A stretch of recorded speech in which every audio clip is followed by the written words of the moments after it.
Fala galera, está no ar mais um episódio do nosso querido e amado Quinto Período, o podcast do Exalta Rio em parceria com a FIBERJ, hein? Aqui a gente valoriza e constrói o basquete do nosso estado. E aí, já seguiu a gente nas redes sociais? Você sabia que agora o Quinto Período também tem Instagram? Siga a gente no Instagram, Quinto Período Podcast, e também no YouTube, hein? Quinto Período Podcast. E não se esqueça também de seguir a gente no Instagram do Exalta Rio e também youtube.com/Exalta Rio. Sem mais delongas, confira agora os nossos melhores momentos do nosso querido e amado Quinto Período. Então, o 3x3 ele foi criado e foi pensado para essa nova geração nossa. Uma geração que às vezes fica entediada muito rapidamente. Então, o 3x3, a regra básica do 3x3 são 10 minutos ou 21 pontos. Isso dentro de um jogo não passa no masculino normalmente de 20 minutos. Então, você tem maior tempo de atratividade das pessoas. Tá? Só que quando o 3x3 veio, nós tínhamos um problema em relação aos nossos técnicos que marginalizavam o 3x3 porque achavam que era o famoso meia quadra. Antigamente, quem jogou basquete sabe o que eu estou falando. E tinha essa confusão. O 3x3 ele foi criado e ele tem uma vantagem muito grande em relação ao 5x5, que é a tomada de decisão. A tomada de decisão do atleta é o tempo todo dele. E ele não tem os 24 segundos, ele tem 12 segundos para tomar essa decisão. Então, ele estimula o atleta a tomar a decisão rápida, a ter um físico muito melhor, porque você são 10 minutos, mas só quem já jogou tem noção da intensidade. As trocas, não existe o dito reserva, são 4 jogadores, 3 em quadra e 1 fora. Mas aquilo ali, as movimentações são contínuas. Então, é uma forma de você atrair muito essa população jovem. É um esporte que ele é bom e é fácil de se vender, até mediaticamente, porque você não precisa esperar 2 horas para terminar. Às vezes, em 2 horas, nós fazemos 4, 5 jogos. Então, isso é muito interessante. Então, é um jogo moderno. Até com transmissão, até com transmissão. Muito melhor. Dentro do horário, você pode pegar, por exemplo, 2 semifinais, uma final, no tempo de satélite de um jogo só. Sim. E você consegue ter ali os intervalos, as vendas e tal. Então, o jogo foi pensado, e isso a FIBA tem um grande acerto, foi um jogo pensado para essa geração moderna. Ele é para isso. Tá? E eu sou um entusiasta. Eu acho que a gente deveria ter muito mais, até porque nós temos muito praticante de basquete. E tem um problema. Eu sou professor oriundo, né, de formação, e quem trabalha com basquete sabe que o grande problema do basquete são as quadras, são as tabelas, são os aros. E ele, por exemplo, muitas escolas não têm os 2 aros, mas tem um aro que você consegue trabalhar. Então, essas vantagens, ela acaba facilitando a introdução do 3x no dia a dia. Nós temos aqui melhorar a formação, termos mais professores formados e capacitados para ministrar o 3x3. Quanto mais pessoas estiverem trabalhando com 3x3, vai aumentar a quantidade da nossa base de jogadores, que a gente vai melhorar a qualidade técnica. Você acha que agora, pela modalidade ser olímpica, isso pode ajudar a crescer ainda mais? Sim, e vou dar um exemplo. Os atuais campeões olímpicos, no masculino e no feminino, são a Holanda. O basquete 5x5 da Holanda não é um basquete tão forte. Sim. Então, dá para você buscar resultados. Então, vai motivar. Você tem a possibilidade. Acho que o Brasil tem material humano para isso. Nós temos 210 milhões de pessoas espalhadas no Brasil todo. Alguns anos atrás, nós 3 estávamos em Minas. Fomos jogar o 14 e 16 do 5x5. Eu vi um garoto de 14 anos lá em Minas Gerais com quase 2 metros de altura. E tem um material. Só a gente fortalecer e que os clubes entendam que não é um esporte à margem do 5x5. Ele também trabalha junto. E você pode trabalhar. Tem dificuldade. Cara, com gente específica. Não quero trabalhar o 5x5, traga alguém que tem a modalidade. Tem gente em Minas, tem gente em São Paulo que trabalha muito bem, tem gente no Rio de Janeiro, tem gente no Sul. Só botar essas pessoas para trabalhar dentro do clube que vai ter resultado. Estávamos lá, né, em Friburgo, no último final de semana, e, cara, foi um evento espetacular. Eu queria saber a sua visão, assim, foi o seu primeiro evento, o que você achou, o que você mais gostou? Foi isso que o presidente falou, que apesar de de não ter a quantidade de equipes que a gente estava querendo, que a gente pretendia, mas foi um evento muito bom e com potencial de crescer demais. Eu acho que, pegando o gancho que o Luiz falou ali, que no início foi difícil os clubes tradicionais abraçarem o 3x. Demorou um tempo. Eu, na época, eu era diretor do Tijuca e eu sempre fui entusiasta do 3x3. Por isso que o Luiz falou, na visão de clube, uma modalidade barata. Você viaja com 4 atletas e um técnico. Então, o investimento é muito reduzido para um retorno muito grande. Tá?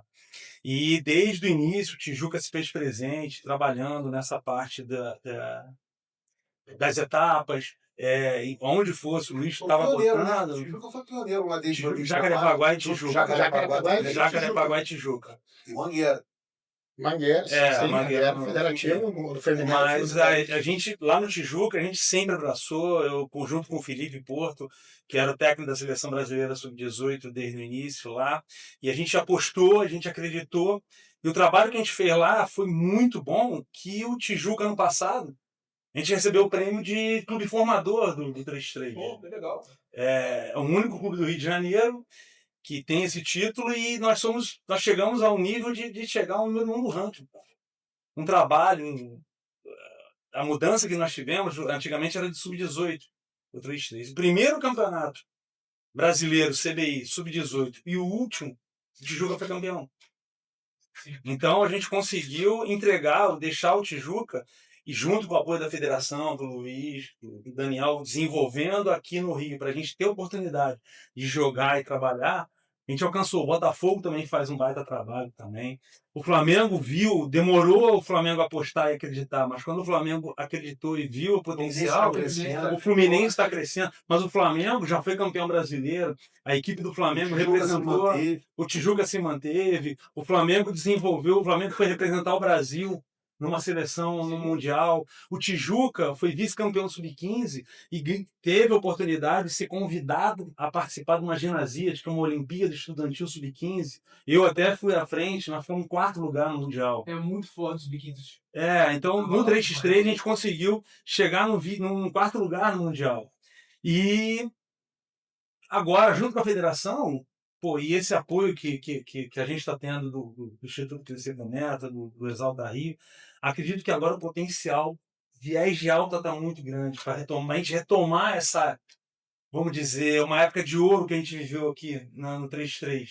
Desde o início, batalhando, o Luizinho correndo atrás, tentando trazer os clubes para o 3x3, e o Mérito conseguiu, tá, com apoio, com o suporte todo do Daniel. Ele conseguiu trazer, hoje é uma realidade, hoje Botafogo, Fluminense, Tijuca, Flamengo, Jacarepaguá, Passo Zero, CCL, Carioca Kings, TDA, todos os filiais, praticamente. Se já esqueceu algum, até peça. Desculpa, mas está chegando. Funcionários. A gente está chegando a 100% dos filiados com equipe de 3x3. Tá? Então, só tem para crescer. Só tem só tem o trabalhar e crescer. Eu não conheço o trabalho a fundo, mas eu já escuto falar há muito tempo. Nós temos um amigo como o Leozinho, que está nos Estados Unidos hoje, né? Sempre falou muito bem do teu trabalho. E esse paralelo da formação no Brasil com toda a experiência que você tem lá do basquete norte-americano. Qual o paralelo que você faz com isso? Questão não só de estrutura, que a estrutura é quase uma utopia a gente aqui no Brasil querer ter uma estrutura daquela. Mas com a questão das competições, das ligas, né, que eu acho que vocês dois começaram na liga, né, na LSB, que é muito importante no início dos projetos, né, a gente fala muito na federação, que a liga dá muita oportunidade que a federação, por ser uma coisa mais, como é que eu vou falar, não é estruturada, um nível, né, mais acima. Eu acho que a LSB faz um trabalho excepcional nessa formação das equipes como a de vocês. E lá, como é que você vê o paralelo de lá e aqui? Né? De relação de liga, federação, escola, o que você pensa disso? Então, eu acho que uma coisa que lá é muito comum é o adolescente, a criança jogar em vários times, né? Durante o período escolar, ele vai estar jogando com o time da escola dele, Mas assim que acaba o campeonato escolar, porque, por exemplo, abril eles já começam esses outros torneios, com esses outros clubes que eles chamam, né? Não é um clube como o nosso aqui do Brasil, é diferente, né? É mais um time montado, mas eles chamam de clube. E os garotos e as meninas não necessariamente jogam no mesmo time de abril a agosto. Eles às vezes jogam torneios por diversos times diferentes, viajam para outros estados também. Não há uma regularidade assim. Eu jogo no Timbu, eu vou ter que jogar no Timbu o ano inteiro. Não. Não tem essa. Não. Existe na esse escola. processo, existe esse processo federativo? Lá não tem federação, né? Na verdade, assim, o equivalente da federação seria o campeonato escolar.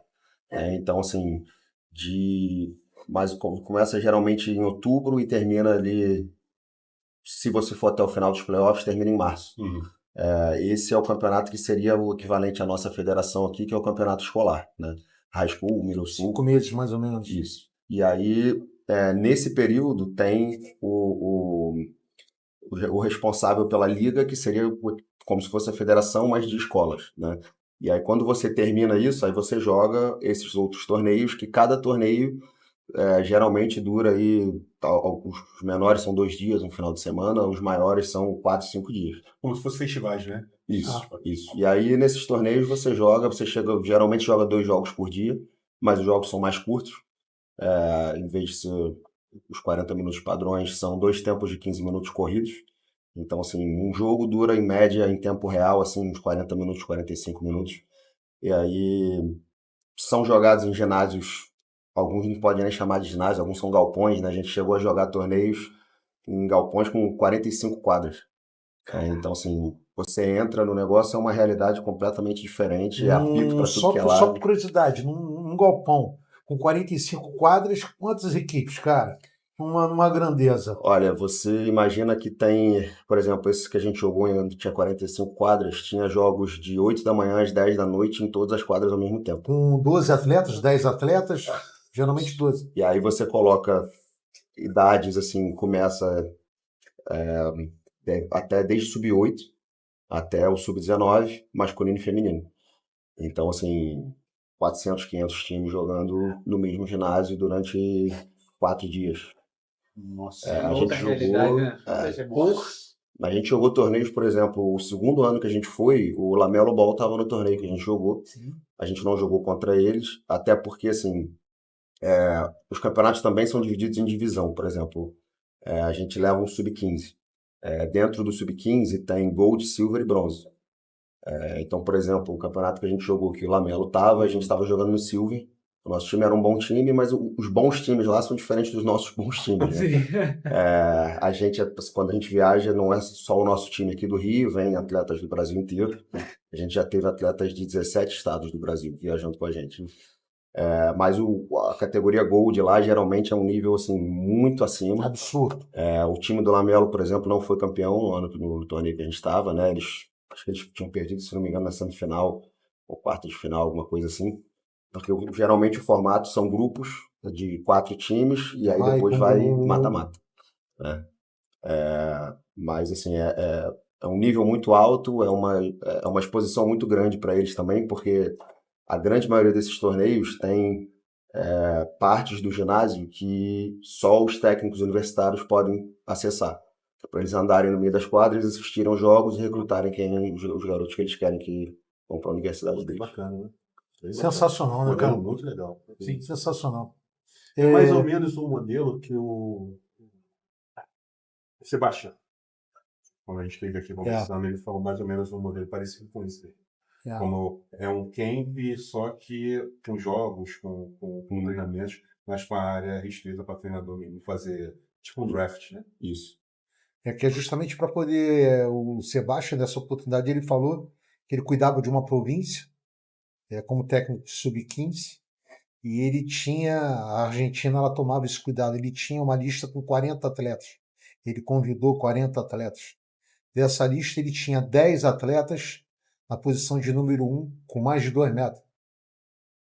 Pra tu ver isso lá atrás, né? Porque se a gente for pensar hoje, não que a Argentina está em crise, não é isso, mas o nível que a Argentina atingiu hoje não é o mesmo nível. Sim. Né? Tanto é que o Brasil até conseguiu superar a Argentina em alguns torneios sul-americanos de base. Isso para a gente foi muito importante, né? Para você ver, até nessa que me chamou muita atenção, lá eles começam com sub-3. Sim. 3, 5, 7, 9, 11. Eles começam nessas idades por conta dos pais trabalharem. E aí o esporte hoje que a gente tem no Brasil, por exemplo, uma de sub-3, ou é natação, ou é balé, ou é judô, ou jiu-jitsu, futebol. Sim. Então a gente não tem basquete, a gente não tem vôlei na cidade de 3 anos, né? Na verdade, vai 3 anos é uma coisa mais lúdica, né? mais lúdica, né? Mas, pô, pelo menos já vai inserindo na cabeça das pessoas isso, né? Vamos lá, Vitor. Esse projeto ele começou idealizado pela sua mãe, né? Pela Mônica. É uma mulher guerreira que está aí já batalhando também há bastante tempo. Vocês estão até mais tempo que o Team Club. 3 anos do Team Club parece que foi muito mais tempo, porque a gente tentou dentro da federação trazer todo mundo para dentro.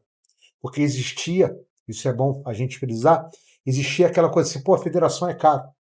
A federação, a gente não consegue atingir a federação. A federação não é pra gente. E a gente começou a fazer valer que isso não é verdade. Logicamente, é uma coisa que eu me cobro. A gente tem equipes com nível do Rio de Janeiro superior ao que a gente da grande maioria. Mas o que me surpreende do trabalho de vocês é que cada ano vocês vão subindo de patamar, né, de nível, de estrutura até de vocês, porque você vai aprendendo. E até numa conversa com você lá no Centro Cívico Leopoldinense, ou foi com você ou foi com a sua mãe, que foi até um papo que eu levei com o Arnaldinho no Passo Zero, de acreditar no projeto de vocês, né? Assim, cara, eu quero ser técnico do Vasco, quero ser técnico do Flamengo, do Fluminense, todo mundo quer. Mas dentro do nossa realidade, o ideal dos mundos é vocês trabalharem dentro de um projeto de vocês e fazer esse projeto crescer, né? Como você está fazendo e como o Carioca Kings espera também começar a fazer isso. E era sobre isso, era justamente você viveu isso com a sua mãe, né? Acho que a sua mãe montou o projeto por conta de você estar jogando e hoje ela tem uma invertida que a sua irmã está jogando e você está virando o técnico. E eu, nessa conversa com ela, eu falei com ela, pô, cara, pega o Vitor, que é um garoto brilhante, que tem um futuro brilhante como treinador, e começa a fazer o projeto de vocês crescendo. Eu queria que tu contasse mais ou menos como é que foi isso dentro de casa, esse crescimento do Carioca Kings lá com a sua mãe, com a Mônica. Cara, assim, o crescimento do Carioca parece que foi uma coisa gradativa, mas foi do nada. Que, como eu falei, começou com uma reunião de amigos para jogar. Então, na época que eu comecei a fazer esse grupo de amigos para jogar, nem educação física eu queria fazer. Eu tava, desde pequeno, já ia falando, não, vou fazer engenharia. Chegou no final, educação física. Então, foi uma coisa assim que instalou na cabeça que quando eu cheguei em uma certa idade que eu fui jogando, vi que o nível dos garotos que eu competia junto estava começando a aumentar e eu não estava conseguindo acompanhar, eu vi que talvez a minha área de atuação não seria como atleta, mas como treinador. E dentro de casa, principalmente, foi uma coisa que me encorajou muito. Tu teve esse apoio? Eu tive esse apoio. Desde quando eu era atleta até quando eu comecei a tornar treinador. Tanto que a primeira vez que eu dirigi uma equipe foi com 17 anos. Eu dirigi o Sub-16 com 17, que foi até uma partida contra o Arnaldinho. Mas assim, foi uma transição muito brusca, que eu tive que mudar a minha visão de como enxergar o jogo muito assim, de uma hora para outra. Que minha percepção era totalmente dentro de quadro, eu tinha uma visão muito fechada de como o jogo acontecia. Aí quando eu comecei a ficar na parte de fora da quadra, eu tive que abrir mais a minha visão. olhar mais outros detalhes que antes não tinha visto. Que dentro de casa, como minha mãe já vinha acompanhando essas partes de basquete comigo, mas elas não eram da área, então eu não tinha muita experiência para compartilhar comigo, eu trocar com ela, então eu mais ensinava para ela do que recebia informação. Minha irmã também começou a jogar basquete por conta de mim, então às vezes eu ensinava ela e a minha irmã dentro de casa.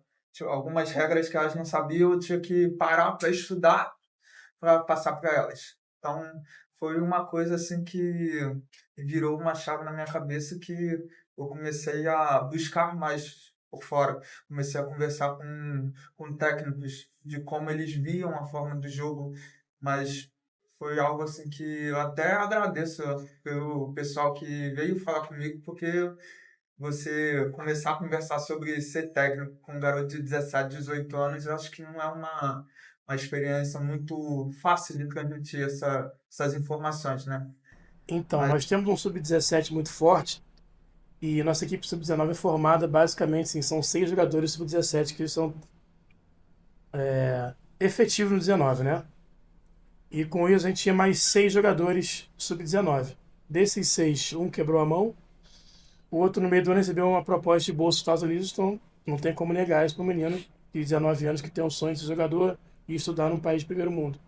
Então a gente tem hoje 8 jogadores sub-17 jogando sub-19. Então conseguimos ficar na segunda colocação, perdemos só para o Flamengo, né, na primeira fase, e agora na Série A perdemos para o Fluminense. Então temos 2 derrotas, mas fomos beneficiados que o Municipal ganhou o Flamengo.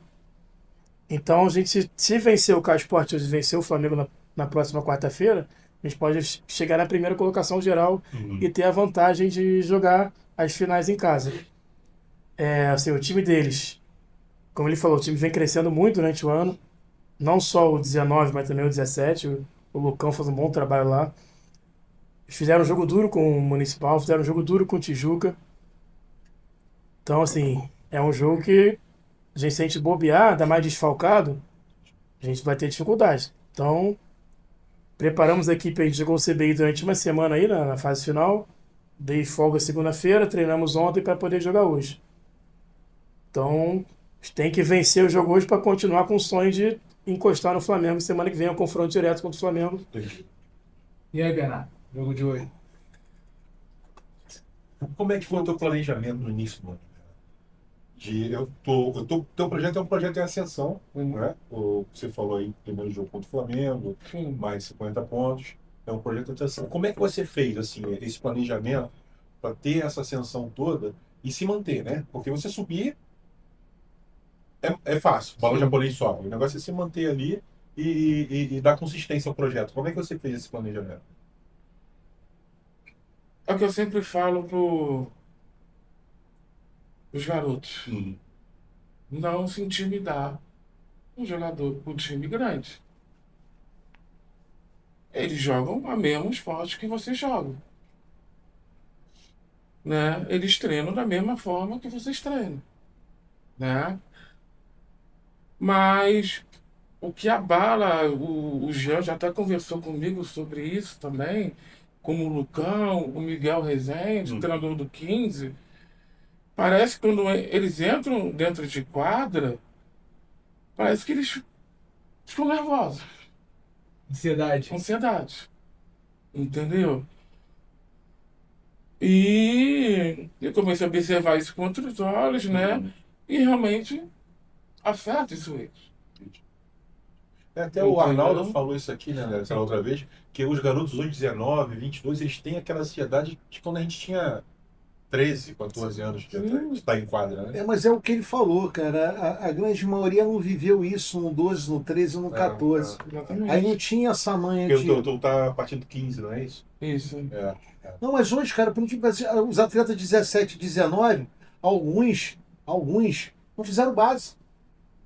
Eles vieram hoje por conta desse vídeo que você me mostrou do Mesquita. Sim, Os caras vão jogando basquete lá e tem um garoto de 15 anos, ele começa, aí vem o clube, chama e o moleque vai jogar. Com 16, 17 anos já. Não uma formação de realmente, aí chega em quadra com o time grande, ele meio que... E principalmente se for o time de coração dele.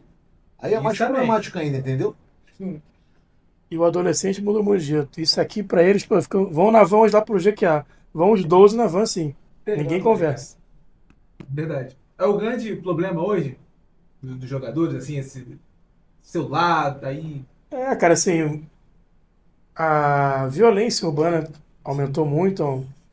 Eu acho que a minha geração foi a última que correu na rua, brincou ali na década de 90, quando eu era criança, adolescente. Porque hoje em dia o pai não deixa o moleque brincar na rua. Tu chega num bairro do subúrbio, no sul do subúrbio, cara, tu chega em casa 6 horas da tarde, tá escutando tiro. Como é que tu vai deixar teu filho na praça jogando bola? Não tem. Às vezes nem subúrbio, às vezes na própria Zona Sul. Também, Mas o nosso tem um condomínio, né? Na porte do shopping. Vou dar um exemplo aqui. Agora, dia 27, foi dia de Carme Damião. Eu só vi criança pegando doce na rua perto da comunidade. Cara, Na Ilha do Governador tinha muito, não, cara. vou te falar, lá na Vila da Penha, eu nunca vi tanta criança de uns anos pra cá. Lá na ilha, eu Só até que tô mandando chegou um cuidado. absurdo de criança, pegando doce com faca e roubava o doce da outra criança.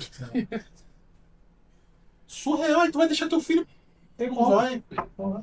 Eu moro em Vila Isabel, assim, a minha rua era cheia. Pô. Agora foi sábado também, né? Talvez eu... Mas assim, não tinha ninguém na rua pegando doce. Vai falar, Bernardo, termina o teu raciocínio aí.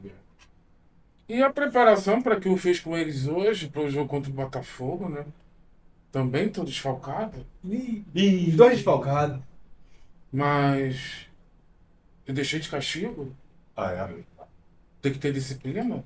Certo. Entendeu? Isso aí. Aí, na preparação do treino de ontem, dando treino, conversando, motivando os caras, falando, não é porque é o Botafogo que vocês vão desanimar, não sei o quê. Falei, galera, é um novo jogo. Bota na cabeça de vocês que é um final de campeonato. Do jeito que vocês jogaram na Sul-Americano, eu quero que vocês joguem como é no jogo de hoje. Por que eu tô falando isso? Né? O Jean até testemunha. Eu nunca vi um time, tô falando faz parte, desde que eu comecei o projeto, tão focado, tão com a vontade de ganhar uma Sul-Americana. Calma, que o vídeo vai continuar. Você conhece já os nossos apoiadores aqui do Quinto Período? A Finotoque Massoterapia Spa e a IB Odonto? Não! O Instagram da Finotoque Massoterapia e também da IB Odonto vai ficar aqui na descrição do vídeo, beleza? E olha só, se você for inscrito aqui do Quinto Período, saiba que você tem 10% de desconto. Não perca essa oportunidade! E um bom vídeo! Aquele lá foi outro foda, porque... 17 pontos no último quarto foi... E era eu lembro... Sabe o que eu lembro de quem que fazia gracinha naquele jogo? Que eu lembro depois que eu reencontrei aqui no Brasil. Lógico que eu não falei nada porque eu sou bunda mole, mas... O Trevor Gaskins. O Trevor Gaskins estava naquele time do Olímpico. E aí quando eles abriram 17 pontos, ele foi para uma bandeja, jogou pro alto, pro outro vir para enterrar, o outro errou a enterrada, depois jogaram para fora e rindo. Aí eu lembrei que o Gaskins era mais magrinho, né? Não tinha tomado aquele suco de laranja forte que ele ficou depois. Mas rindo, brincando, se divertindo, a gente foi lá e tirou 17 pontos lá dentro. Jogo que os caras me levaram lá e ficaram apontando arma pra mim. Cobrando dinheiro lá, tem que pagar. Aí depois foi o Pedrão na loja, fizeram um montão de brinco pra gente. Ele fez 34 pontos no último quarto. Cara, aquele jogo foi que a gente tava perto do deserto, né? Sim. Os caras fizeram uma pressão psicológica do cara. Não, a comida, no hotel a comida era ruim, soça, suco de maçã. Me levaram na coletiva de imprensa assustador, que o patrocinador master lá no cara do cassino, o cara chegou com 4 caras de fuzil. O cara olhando pra mim e pra cara do Nacional do Uruguai. A tua sorte que tu é do Rio, né? Aí eu sou da Penha, meu. Isso aí não me intimida mais não. Desculpa, Penha. A gente volta naquela coisa. Sou da Vila da Penha. Pô, tá vendo? Sei lá, é mole. Lá tem bela geração. A gente volta no que a gente estava falando sobre tá fechado, aquele time era muito fechado, com toda a diferença que tinha, tá?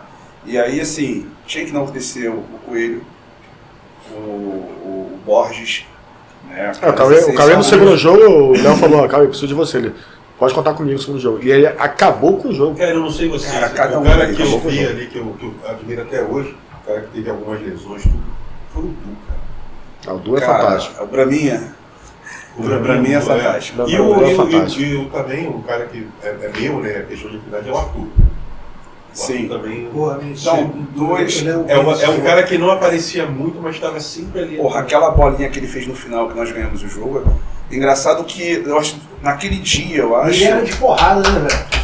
Aquele dia, eu acho que ele jogava umas bolinhas e o Léo, porra, você vai ficar jogando essa bolinha, tapinha, um negócio desse. Pô, o cara ganhou o jogo no tapinha. Porra, loucura.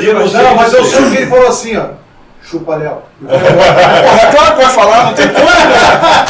Não tem como, e o Léo também não ligaria não, porra. Naquele momento. O Léo correndo. Pesado daquele jeito, né? Quadra afundando, foi o jogo contra a Salta. Foi o jogo contra a Salta. A história é, a gente estava ganhando, né? Eu tava ganhando de 2 pontos. E aí a bola veio, o Mogi veio. Rapidinho, Pedro, até hoje eu tenho raiva do Mogi. Não, Mogi é parceiro. Você tem raiva do Mogi, gente? Não. Tem raiva da gente, do Mogi, do... Não era pra ele ter feito aquilo ali só pra matar a bola de 3 sozinho, cara. Eu acho que todo mundo que assistir esse podcast, que tava naquele jogo, ele vai lembrar daquele momento que o Mogi sai pra ajuda. E o Léo falou, não ajuda. Foi. Porra, acabado de falar, não ajuda. Coisa do basquete, não ajuda, ele foi ajudar. O rapaz do saltinho de salto era muito bom. Só moleque jovem. Jogou pra fora, meteu a bola de 3 e passou 1 ponto. Faltando 1 segundo, ponto 7, eu acho. Por aí. 1 segundo, ponto 7. Aí a jogada, o Coelho ia bater o lateral pro Cauê ou pro Jamal, que eles iam tentar meter a bola. Deu tudo errado, o Coelho jogou pro Cauê, pro Arthur no meio da quadra, ele jogou a bola pro alto, bateu na tabela e caiu. Foi isso. Não, foi. A bola veio e veio assim, ó. Ele só pegou e jogou. Caiu. Aí, jogo seguinte, 17 pontos a gente tomando do Olímpico dentro da casa deles. Viramos. Eu falei, a gente tem que ganhar esse Mais jogo. uma vez a mão do Jesse e do Léo juntos. Tem que ganhar esse jogo. Né? De tanto perrengue que nós passamos e vendo os caras. Esse jogo foi do Jamal no último quarto. Jamal amassou o último quarto. Jamal foi sensacional. Acabou com aquele jogo. E aí tem uma situação que é engraçada, só pra gente falar um pouco da preparação física e fisioterapia, que foi a lesão do Coelho. O Coelho fez uma lesão no primeiro jogo da temporada. Rompeu o peitoral maior. Ele fez uma ruptura Eu fui peitoral. hospital lá em São Paulo. Então assim, eu nunca tinha visto uma lesão daquela, nós nunca tínhamos visto daquele jeito. E o quanto esse cara se superou, o quanto ele foi trabalhador, o quanto o cara foi foda. Ele é profissional, né, cara? Eu lembro que eu mandei vocês pra Franca, fui pra São Paulo acompanhar a cirurgia dele e depois fui pra Franca. Não, essa volta nossa, coisa do nosso basquete. A gente fez 22 horas de viagem pra ir, porque era a final do Flamengo e River. Na Argentina, e trocaram a sede. A gente voltou em 22 horas de viagem. Chegou no sábado, final da tarde, hora assim, para jogar contra o Flamengo na segunda-feira. Olha que coisa maravilhosa, né? E aí a gente tinha essa questão. Pô, o Cauê jogou a jogar todos os jogos 30 minutos. Ele vai machucar. Sim. Ele vai machucar. Aí jogou contra o Flamengo, meio capenga. E no jogo seguinte, eu acho, no treino, ele machucou. E aí foi convocado, né? Foi convocado ele e o Du Sommer foram convocados. E aí foi mais uma. Porque assim, mais um da nossa história do Se Vira.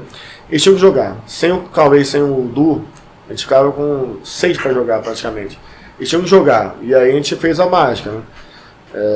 A gente tinha liberdade total pra gente fazer o trabalho da forma que a gente queria, dentro daquela comissão técnica. Então, por mais que às vezes a situação do clube fosse meio conturbada por fora, naquela região dentro da quadra, a gente decidia o que a gente conseguia fazer de melhor. Então, a gente era tão unido, eu, Pelé, o Léo e o Jesse, né, cara? que a gente fazia, e eles abraçavam o que a gente queria. É porque entendeu? eles viam que a comissão era forte, a gente fechado.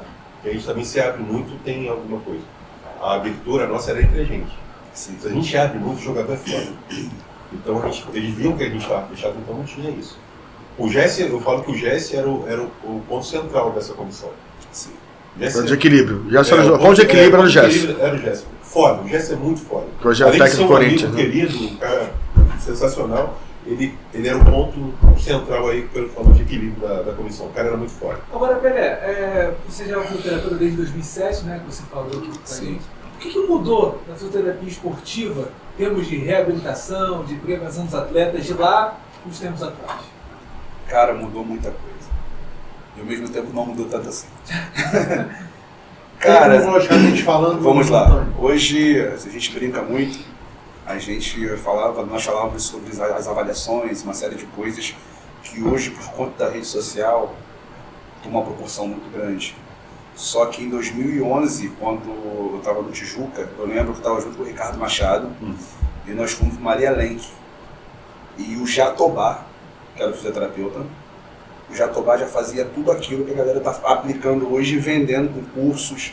Então eu aprendi o Y-teste, Down, de avaliações lá atrás. Aí chega hoje as pessoas achando que reinventar a roda. E não, cara. Tem que respeitar o que estava lá atrás. A base ela não vai mudar. Só que hoje o estudo aprimorou, a gente tem o tempo todo evidências científicas que mostram que tais técnicas, tais estratégias, elas são melhores para isso, para aquilo. A aparelhagem melhorou, mudou. Hoje nós temos estrutura melhor que alguns clubes, no consultório, na nossa sala. E todo o material que nós trabalhamos com basquete era nosso, tá? Então, preciso deixar essa observação. Um clube não cedia. Então, eu escutei uma vez do Fabão, cara, se você não tem uma estrutura, crie sua própria estrutura. Então, eu busquei criar essa estrutura. Então, hoje a gente tem equipamentos de ponta, que não deixa a desejar em nada, para nenhum clube no basquete, no vôlei, em nada mesmo. E aí, foi mudando porque as pessoas diminuíram a vaidade. Né? A gente tem muito estudo direcionado para o basquetebol e a gente começa a aplicar muita coisa. Porém, quando eu falo que não mudou muita coisa, é que a gente brinca muito sobre o protocolo de se vira. Porque é muito legal chegar na rede social e falar, não, sigo as evidências tais, segundo o artigo tal, assim, assim, assim. Meu irmão, na hora que a porrada come, que a gente tem uma lesão de peitoral, como nós tivemos do Coelho, onde quase não se tem evidências disso dentro do basquete. Era para 4 meses fora, no primeiro jogo. E aí, você botar o joelho no chão e fazer o que tem que ser feito. Se você não tem muita evidência, demos mole, poderíamos ter escrito algo. É isso aí. Né? Mas, nos bastidores, cara, só a gente sabe o quanto que a gente se supera, são 2, 3 tipos de tratamento, erros e acertos o tempo todo. Né? Graças a Deus, muito mais acertos do que erros. Questionamentos sobre a competência. Então, não tem muito a ver com a fisioterapia, nesse sentido. Tem muito mais a ver com a sua percepção da situação que você se encontra. Então, é muito difícil. Cada atendimento, você tem que provar para o atleta e para si mesmo que você tem competência para tal. Porque senão, o seu trabalho é jogado de lado. Então, a fisioterapia evoluiu, o tratamento evoluiu, só que tem muito marketing, sabe? Tem muito marketing, tem muita coisa, a gente debate o tempo todo, a gente conversa muito sobre o negócio. Cara, eu tenho alguns jogos assim que são marcáveis, assim, marcaram a trajetória. Mas eu me recordo bem da semifinal que eu fiz de um campeonato, assim, a maioria dos árbitros vão sempre falar de jogo adulto, né? Sim. Mas para mim foi um sub-15. Foi o primeiro campeonato que eu saí do Rio para fazer. Na época, não, hoje são os CBIs, né? Mas na época era a CBC, Campeonato Brasileiro de Clubes. Foi em 2016 e eu fiz a semifinal, que foi Flamengo, uma geração muito boa do Flamengo, contra o Olímpico lá de Minas. Né? E esse jogo para mim foi um jogo assim que me marcou. Foi que eu saí com uma sensação de dever muito bem feito, uma arbitragem que encaixou muito bem e esse jogo marcou, assim, foi esse jogo que... E assim, cara, a gente em quadra, a gente sempre tem aquela coisa, eu gosto de jogar com fulano, não gosto de jogar com fulano. Tem isso na arbitragem também? Tem muito. Tem, e tem, assim, com a equipe inteira de arbitragem, né? Porque quando a gente fala de arbitragem, vou deixar isso bem claro aqui para ficar registrado, as pessoas têm o costume de falar dos árbitros, né? Que estão dentro da quadra. Os 3 estão dentro da quadra, mas o trabalho da mesa é um trabalho primordial. Hoje a gente tem o Marcelo aqui com a gente, que foi uma referência dentro de quadra, e depois o Marcelo, eu peguei o Marcelo apitou meus jogos, Depois eu tive o prazer de trabalhar em quadra com o Marcelo. Eu tive o prazer de trabalhar em quadra com o Marcelo. Hoje eu trabalho com o Marcelo, ele sendo oficial de mesa, eu sendo oficial de quadra, e também como representante. Ou seja, em todas as funções que o Marcelo passou, ele foi bem sucedido e fez muito bem.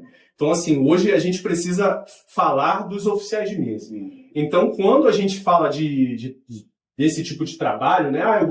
Eu gosto de trabalhar, não é apitar. Porque apitar é com os caras que você está no quadra, mas você tem o trabalho do oficial de mesa que é importantíssimo ali. O operador de 24 segundos tem um trabalho ali de muita atenção. Pode decidir um jogo, né? Exatamente. Pode decidir um jogo.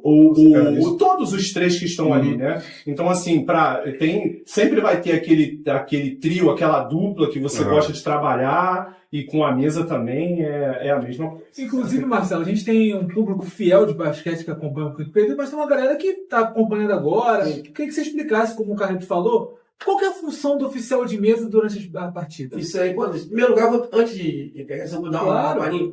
Eu sou de uma geração antiga, e a geração antes do Carlito, eu tinha uma teoria e que era muito errada, porque a mesa qualquer um faz. Exatamente. A mesa... As pessoas têm isso. Hoje em dia nem tanto, ainda tem isso. Mas já mudou bastante. E eu posso falar de cadeira porque eu vim dessa transição. Eu vim dessa transição. No começo eu também tinha essa... Então quando eu vi que o físico já não dava para acompanhar os jogos, você não podia estar em quadra fazendo os melhores jogos, e realmente ia parar, e o Vanderlei Bosco, já o filho, me fez o convite: pô, Marcelo, você é um cara que todo mundo gosta, você não pode ficar fora do basquete, por que tu não tenta a mesa? Aí eu, foi sempre, eu falei: mesa, cara. Começa qualquer um faz, cara. Pô, só Marcelo Cardoso. Né? E depois que comecei a fazer... Hoje eu posso falar de cadeira. Hoje eu saio muito mais cansado no jogo de qualquer de campeonato nacional, ou mesmo categoria de base, jogo pegado. Eu saio muito mais cansado na mesa do que quando eu apitava. Por quê? Quando eu apitava, a responsabilidade é minha. Acertando ou errando, eu tomava lesão naquele momento. Na mesa não. Se você, um operador de 24 segundos, ou cronometrista, se você errar, você prejudica o trabalho de toda uma equipe. Então, o trabalho mental, você tem que estar preparado mentalmente para exercer uma visão. Não só nas melhores competições, não, graças a Deus, eu tive a oportunidade de trabalhar. É categoria de base, é jogo de mini, qualquer jogo você tem que estar muito preparado, senão você não consegue exercer um bom trabalho, no caso. Mas voltando. Então, dentro da regra oficial da FIBA, nós trabalhamos com 4 oficiais de mesa, que é o apontador, que é responsável pelo preenchimento da súmula, o assistente de apontador, que teoricamente ele tem que auxiliar o apontador e ajudar a cantar os jogos para ter algumas funções pré-determinadas, o cronometrista, que ele é responsável pelo tempo de jogo, que opera pelo placar, e o operador de 24 segundos, que é responsável pelo tempo de posse de bola para a equipe arremessar a bola para a cesta.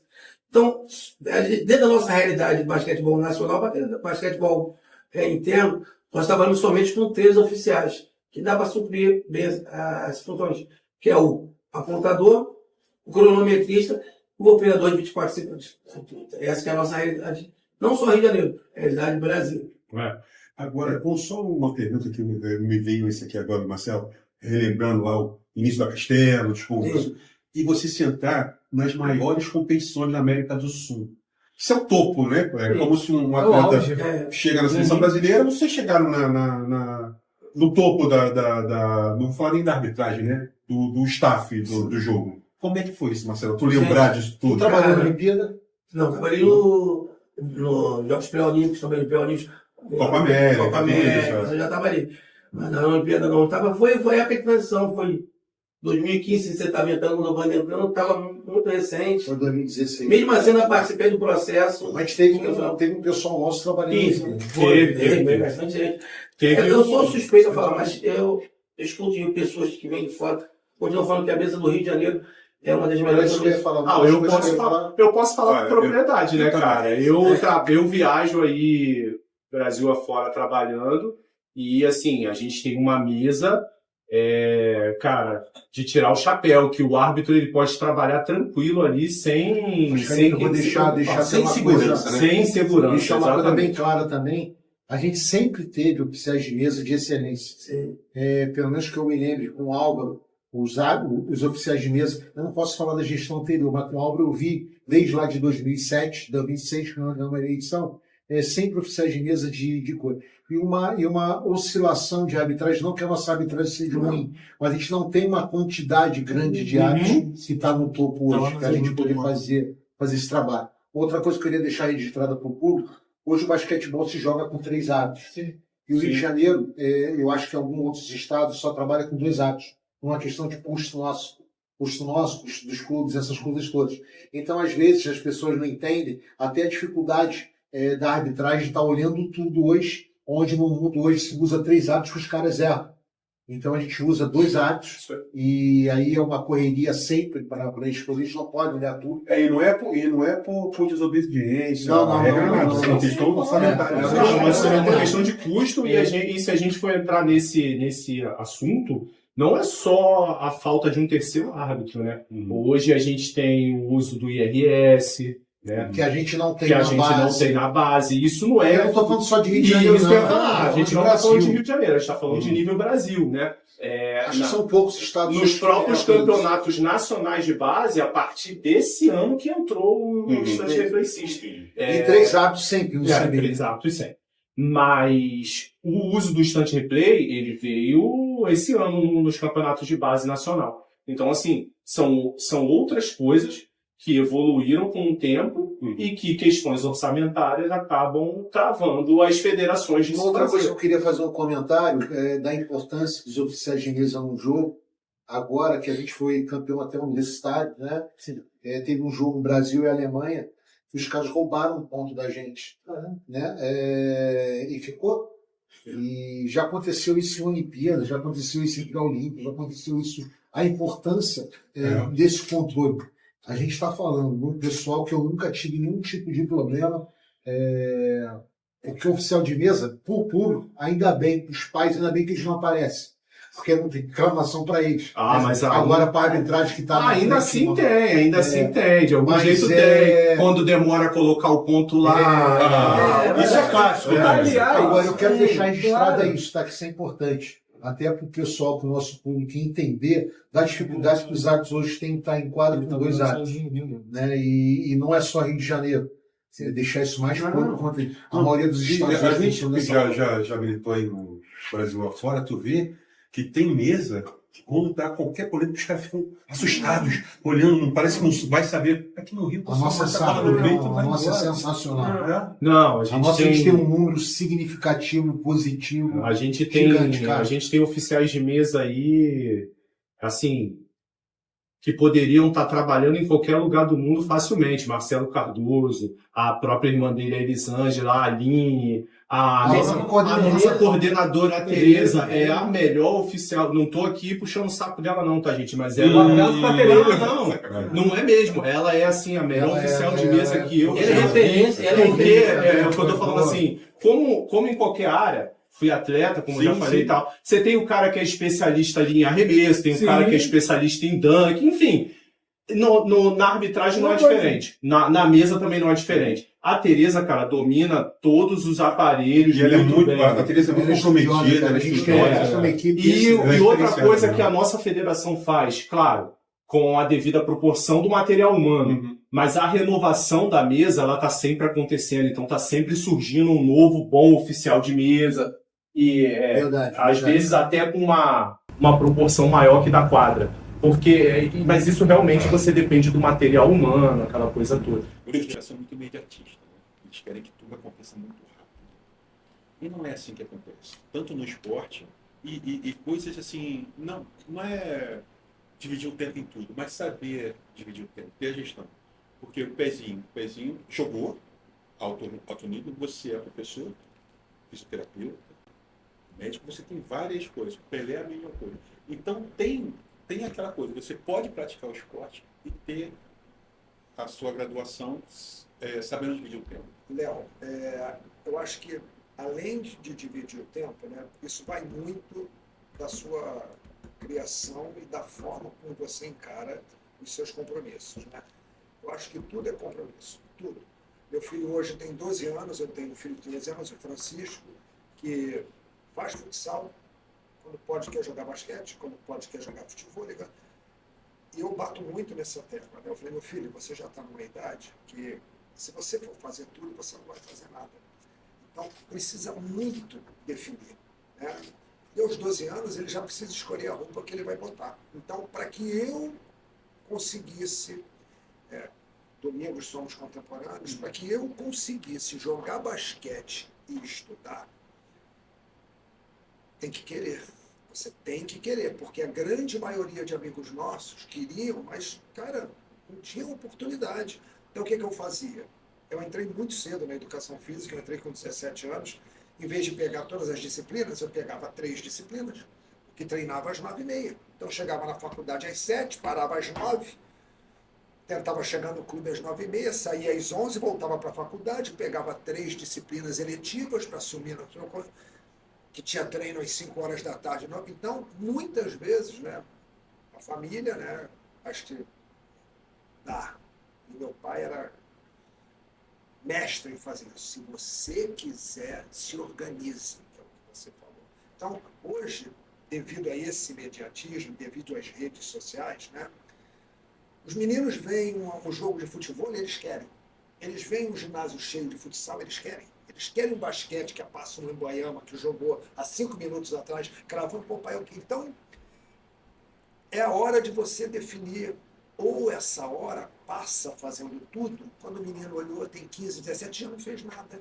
Porque sábado jogava futsal, no outro sábado jogava futebol, não tem o compromisso que eu prezo muito, né? Ah, pai, esse final de semana eu tenho futebol, então você vai sair do futsal. Como assim, meu pai? Você vai sair do futsal. Porque no futsal tem um treinador e 10 amiguinhos seus contando contigo de ser o 11º. Então você vai avisar. Ah, não, então você não vai entrar no futebol agora. Você está entendendo? Está na hora de você decidir. Senão acaba, sabe, a vida é um compromisso, né? Hoje, para nós estarmos aqui, a gente teve que assumir. Então, é uma responsabilidade que você ensina, que você tem desde sempre. Então, Léo, na nossa época, não se ganhava o que se ganha hoje, né? Mas ajudava muito, né? A gente teve que querer, né? Então... E eu via, na época, já tinha isso, eu acordava de manhã para entregar jornal, aí ia para a escola, voltava para ser camelô, voltava para treinar, os livros caríssimos, eu vendia sanduíche natural. Aí sábado eu montava a barraca de feira para ter uma grana, para passar da semana. É isso. Mas eu tinha meus ídolos, né? Via vocês, via Alberto Bento, Alexei Vargas, a galera que tinha um foco. Então você tinha que treinar para ser igual aos caras. Perfeito. Tinha que estar ali, os caras estavam do nosso lado ali, né? Então, quando eu saí do Riachuelo, eu fui para Olaria, tinha um time muito forte, eu cheguei aí pro Botafogo, tinha aquele time que jogou o Léo também, que jogou o Celinho, Qual isso começou com o time do cacete, eu era infanto ainda. Aí tu via que o troço fluía ali. Então.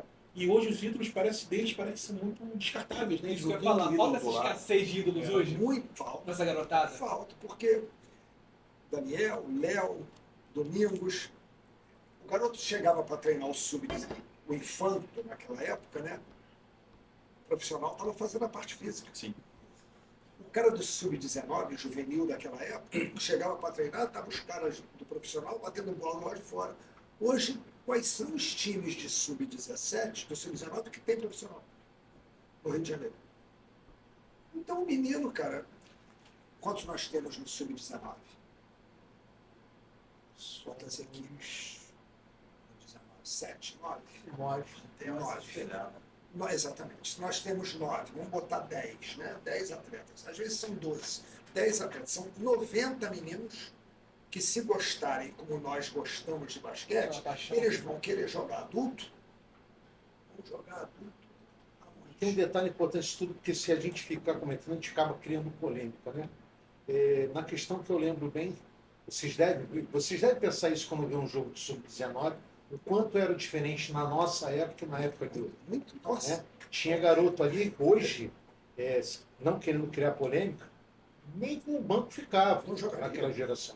E aí eu lembro, eu vou falar de GQA porque eu garoto, cara. Eu não ia falar disso. Eu era garoto no GQA de base, cara.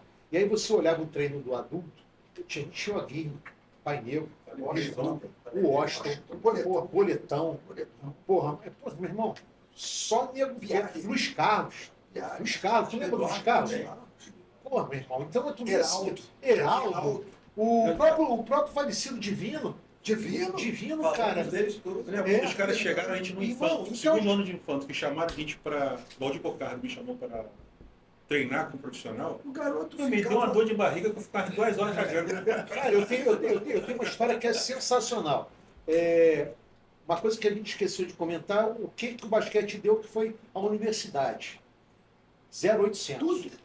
E aí, cara, eu tive um momento na minha vida que eu estudava na Swan, para jogar o Universitário.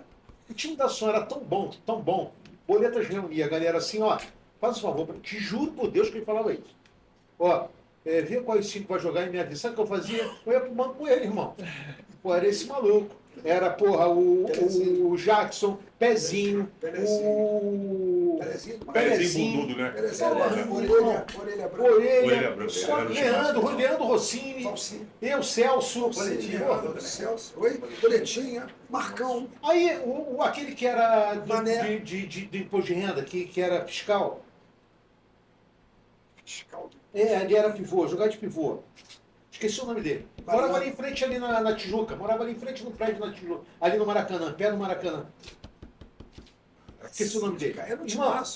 Aí o Boleta virava assim, cara, me diz aí quem eram os 5 aí e me informa ali que eu vou passar pra mesa. Eu saía com ele, irmão. Só tinha fera, porra. Eu falei, porra, não dá pra jogar com esse time aí não, velho. Mas todo mundo brincava, porque dava pra jogar, né? Verdade. E o fundamental. Eu falo muito, uma coisa que eu falo muito aqui com o Daniel, a importância da LSB nesse resgate do Mestre Mídia.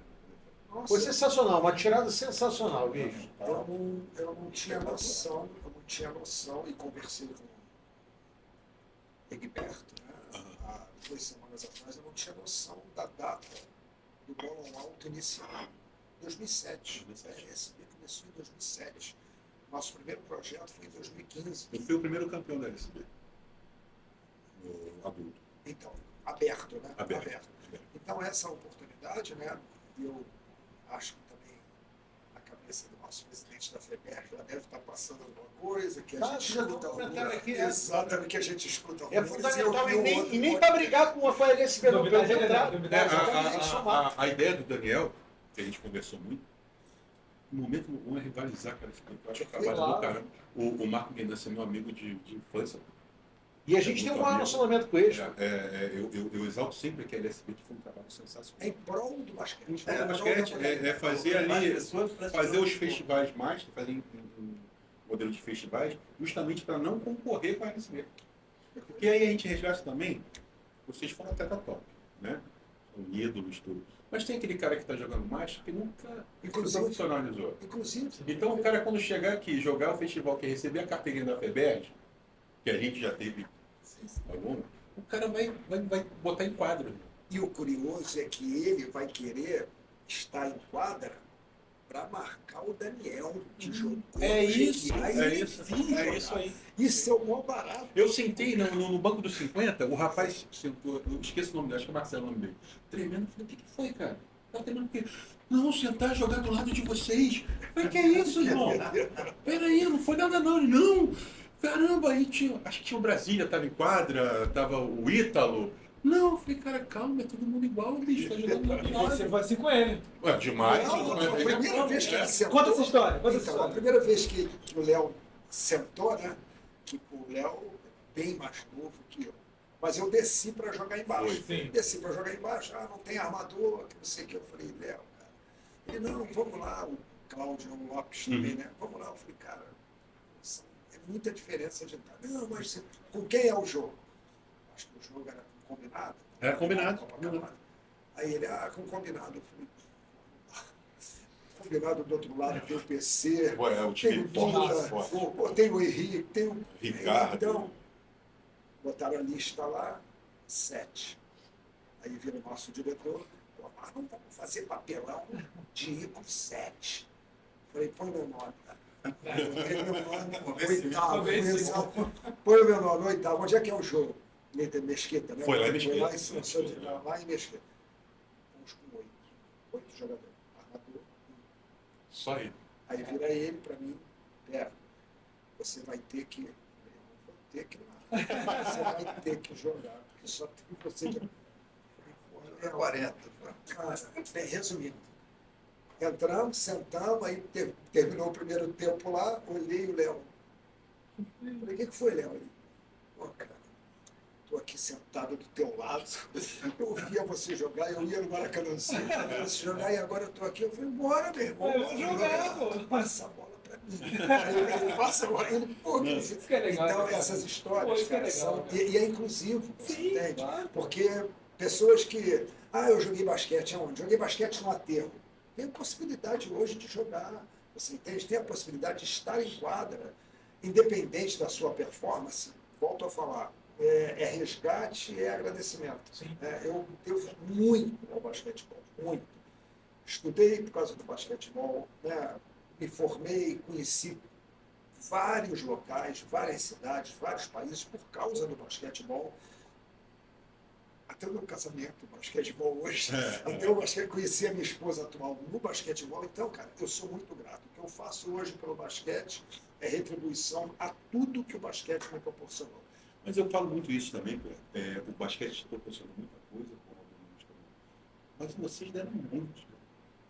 Então. Vocês formaram garotos, vocês foram inspiração. Nós tínhamos que querer. É isso, né? exatamente. Mas não é só o basquete que te deu. Não é não. Tem muita coisa. Né? Quantas vezes chegaram com Pelé, pô? Alguém da família mesmo, parou, né? Chega. Já aconteceu, Pelé? Aconteceu. Mas a vontade de estar dentro da quadra e tornar como profissão o esporte do basquetebol falou mais alto. Então eu consegui estender minha carreira um pouquinho além do que a expectativa mandava. Isso foi gratificante. Da mesma forma que o Pezinho, conheci muitos países, muitos lugares. Fez educação física, ganhou bolsa, estudou, se formou. Exatamente, tudo no meio do basquetebol. Consegui aí a campeonatos importantes pela seleção brasileira e eu tenho a minha vida esportiva com o ideal realizado. Antes da minha pergunta, tem uma foto icônica. Essa é pro Fontenelle. Na sala do Fontenelle, tu já viu a foto? Ele no meio da quadra, quicando uma bola, aí tu olha para os 4, Cadum, Israel, Almir e Gerson. Falei, pô, Fontenelle ser campeão desse time. E aí, gostou dos nossos melhores momentos do quinto período? Então, não se esqueça, deixa o like, compartilha. É importante também, tá, gente? Deixa os seus comentários aqui nesse vídeo. O que você mais gostou? Teve polêmica, teve corte, teve muita coisa importante nesses melhores momentos e que você pode destacar aqui nos nossos comentários. E não se esqueça também, tá? Espalha pra geral. Valeu, galera, aquele abraço e tamo junto!